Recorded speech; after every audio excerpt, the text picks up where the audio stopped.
wrote an extraordinary book called Olympic Pride, American Prejudice. And Deborah, I cut you off because we had to go to break, but finish your point. Well, the point about whether or not you should actually play, you know, the more I think about it, I think, you know, again, everyone has agency, but we go to work every day, right? You're at work right now.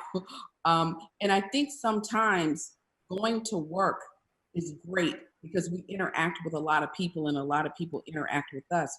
So that's a good place for these players to be able to have conversations with the front office, with coaches, with the media, with fans, with vendors, with the concession people, and really help move the conversation along and help that this is a tough conversation. And these players may be able to make those tough conversations become a lot easier with their platform. Who knows? But I think they should consider having those conversations now. No, I think you're right. And again, I think what you highlight, and it's almost a ironically, one of my favorite philosophers is Friedrich Nietzsche, who Hitler read while he was in prison, The Will to Power. Anyway, but what you highlight is something Nietzsche calls the reoccurrence of the same.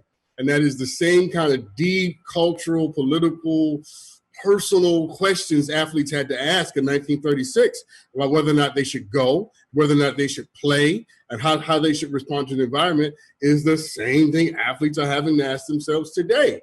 Smith and John Carlos asked themselves that very same question in 1968. So what is it, because you point to something interesting, and what is it about the Black athlete, the position that he or she maintains in this culture that puts them in that unique tension? Well, here's the thing, right? This all starts with scientific racism, and it creates the dichotomy of oppression, right? So scientific racism said Black bodies were inferior, but at the same time, Black bodies did so much work, picking cotton, building railroads, the entire thing. But if you think about the idea of running, if we run to the store and wear a hood, we might be killed.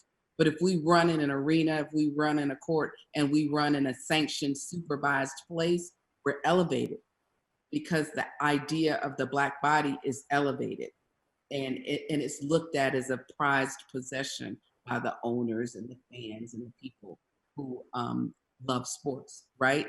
So Black bodies and Black sports cut through racism in some ways because people want to see the win. They want to cheer. They love the excitement of the sport. They love you while you are on the court, while you are on the field, while all these things are happening.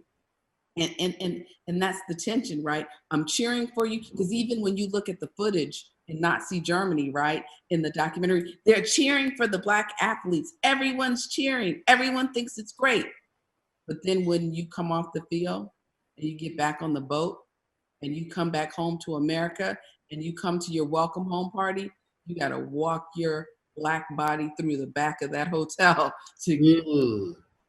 That's right. That's right. That's right.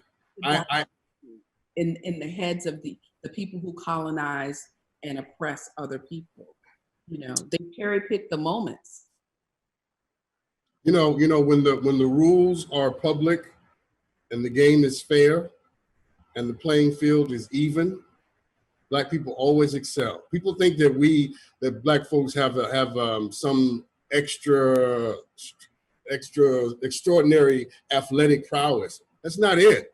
The rules are public, the game is fair, and the playing field is even. And when you have that in any scenario, Black people excel. It's what helps in sports is that spontaneous visibility, right?